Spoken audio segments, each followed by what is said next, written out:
La canne à sucre est cultivée dans de nombreuses régions d'Haïti. On estime à près de 6 000 les installations de transformation artisanale de la canne. Environ 60 000 personnes vivent de cette activité. Le jus de canne sert à la production de sirop, de sucre artisanal appelé rapadou ou d'alcool appelé claira. Le sirop et le rapadou sont vendus sur les marchés locaux. Ils sont relativement peu rémunérateurs.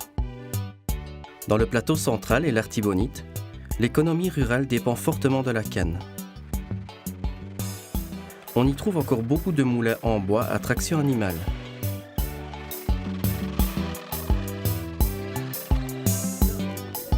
Dans les zones un peu plus riches, on trouve des moulins en métal qui sont apportés. On peut dire de manière générale qu'il manque des moulins pour traiter toute la canne disponible. Les moulins en bois sont en effet peu efficaces et souvent délabrés. À cause du déboisement, on ne trouve pas de bois de qualité pour les réparer. Des innovations sont indispensables pour garder vivante cette source locale d'aliments, de travail et de revenus et contrer ainsi l'exode rural.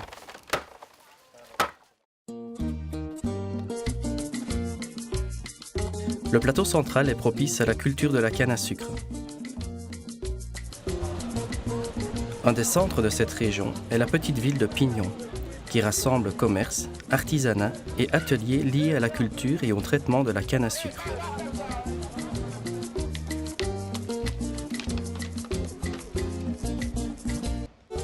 C'est là qu'est installé Mélès Augustin, partenaire technique de Codéar au plateau central.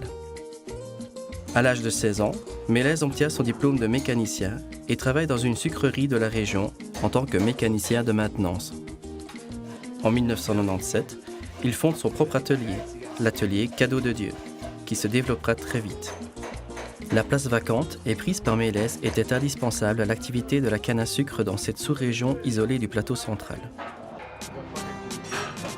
Mélès offre ses services à tous les producteurs de canne à sucre. Il est connu et apprécié des artisans sucriers de la région. À partir de 1997, il collabore plus étroitement avec les ateliers écoles de Campera, le premier partenaire technique de Codéar en Haïti.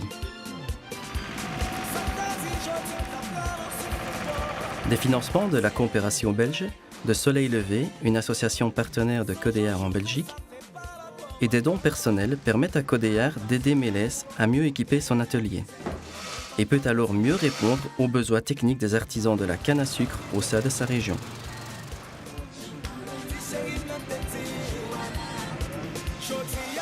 Nous voyons ici une équipe de Codéar venue de Belgique, chargée de compléter l'équipement technique de l'atelier de Mélès. Codéar offre également des formations techniques aux artisans et aux ouvriers travaillant dans l'atelier. Grâce à une association belge, Entrepreneurs pour Entrepreneurs, Mélès a obtenu dans un premier temps des crédits pour l'importation de moulins indiens. Mais ces moulins ne sont une réponse appropriée que pour un petit nombre de transformateurs de canne. Ils ont un débit d'environ 750 kg par heure et sont mus par un moteur diesel de 16 chevaux. Un réducteur de vitesse entraîne le moulin à canne. Il consomme environ 2,3 litres de gasoil par tonne de canne broyée. Les cylindres de son moulin sont en fonte, ce qui rend difficile le rechargement par soudage. Le poids de l'ensemble dépasse 2 tonnes. Il est nécessaire de bien fixer l'ensemble sur un socle en béton solide. Grâce aux missions techniques de Codéar en Haïti et grâce aux moyens modernes de communication comme Skype, le partenariat entre l'atelier Cadeau de Dieu et Codéar a permis de mettre au point un moulin plus adapté aux moyens des paysans et à leurs besoins. Ce moulin est à la fois le fruit de l'expérience haïtienne et de la recherche technique de Codéar. Monté aujourd'hui par Mélès, il est actuellement disponible en 2 versions, à moteur ou à traction animale. Le moulin à moteur est nettement plus petit que le moulin indien, mais il assure un débit de 500 kg de canne par heure contre 750 pour le moulin indien. Mais le taux d'extraction est comparable. Un petit moteur à essence de la marque Honda de 4 chevaux de puissance entraîne le moulin. La consommation d'énergie est faible. Il faut moins d'1 litre d'essence pour broyer 1 tonne de canne, alors que pour le moulin indien, il en faut 2,3 litres. Le moteur est léger et peut donc être facilement envoyé à l'atelier pour une réparation. Les cylindres en acier peuvent être rechargés avec des baguettes de soudure. Le moulin à traction animale est identique au moulin à moteur. Il s'agit d'un moulin avec des cylindres horizontaux. On peut dès lors facilement séparer la partie du moulin où passe la canne de la partie où il y a la graisse de lubrification. On évite ainsi la pollution du jus de canne par la graisse, ce qu'on observe sur les autres moulins. Codéar, en dialogue avec Mélès et au départ de ses observations, a développé un système de transmission qui permet d'utiliser des bœufs ou des mules. Le réglage du moulin permet d'obtenir une très bonne extraction de plus de 50%, avec un seul passage de la canne, ce qui diminue la pénibilité du travail. Le débit est d'environ 250 kg par heure, soit plus du double du débit d'un moulin en bois traditionnel. Grâce à ces roulements en billes, l'énergie nécessaire pour moudre la canne est très faible.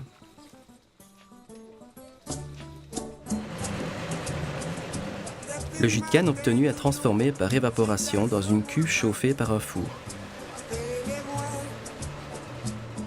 Les paysans rencontrent beaucoup de difficultés pour se fournir en cuve d'évaporation. Les cuves anciennes, datant de l'époque coloniale, ou étant de même conception, sont généralement très abîmées. Les paysans les remplacent alors par des fûts en métal très fin, qui au contact de la chaleur du four ont une longévité réduite. Les cuves coloniales n'ont qu'une surface de contact au feu de 50 cm de diamètre. Nous proposons des cuves de 1,20 m de diamètre qui peuvent contenir l'équivalent de 3 fûts de jus de canne. Ces cuves sont en acier d'une épaisseur de 8 mm. Un bord en métal de 15 mm d'épaisseur permet de poser la cuve sur un mur. Toute la surface de la cuve est ainsi exposée à la flamme. Comme combustible, pour évaporer l'eau contenue dans le jus de canne, on utilise la bagasse. C'est le résidu obtenu après pressage de la canne. Le four d'évaporation mis au point par Francis Van Massenhove, ingénieur bénévole travaillant avec Codéar, est plus performant. Un isolant réalisé à base de cendres de bagasse et de paille de riz empêche la chaleur de s'échapper. Avec ce type de four, on utilise de la bagasse bien sèche. Le rendement du four mis au point par Codéar est multiplié par 2. Il exploite donc mieux le combustible. Il ne nécessite que la moitié de bagasse par rapport au four traditionnel. Le surplus de bagasse pourra servir à enrichir le sol.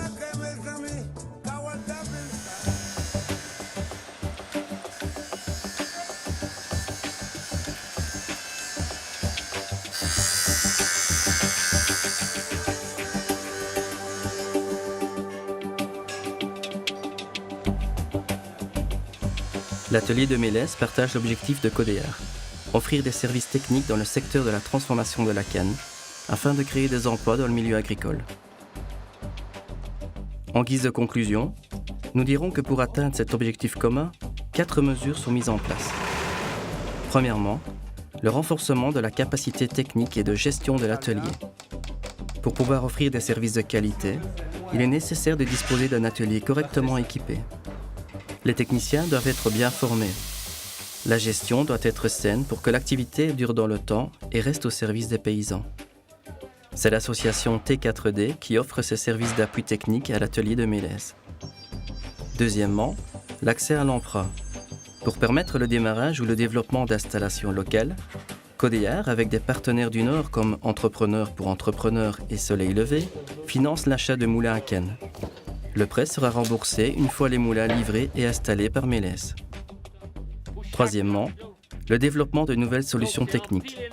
Grâce à l'observation des unités de transformation, au dialogue et aux échanges continus entre les paysans, l'atelier Cadeau de Dieu et Codéar, naissent certaines idées d'amélioration technique.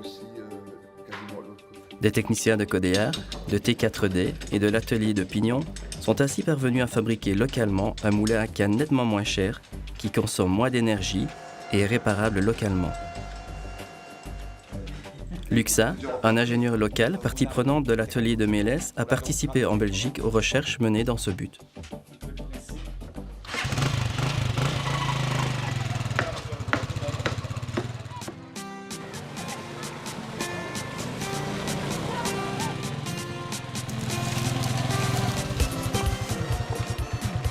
Pour optimiser les équipements, il faut être attentif à la maintenance du matériel.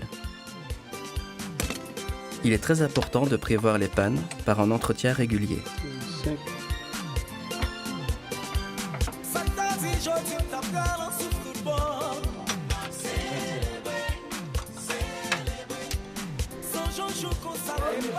Un aspect essentiel de la démarche est la réduction de la dépendance au combustible apporté et au bois de chauffage.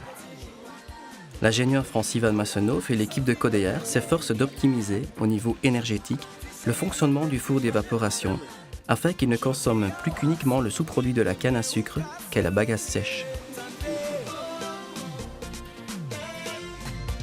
Quatrièmement, la valorisation et la commercialisation des produits. Les petits artisans groupés pourraient, en améliorant la présentation de leurs produits, envisager une commercialisation plus rentable et plus large que celle des marchés informels et répondre ainsi aux attentes des consommateurs urbains. L'association T4D, au travers de spécialistes comme René Lambert, offre un accompagnement professionnel aux transformateurs.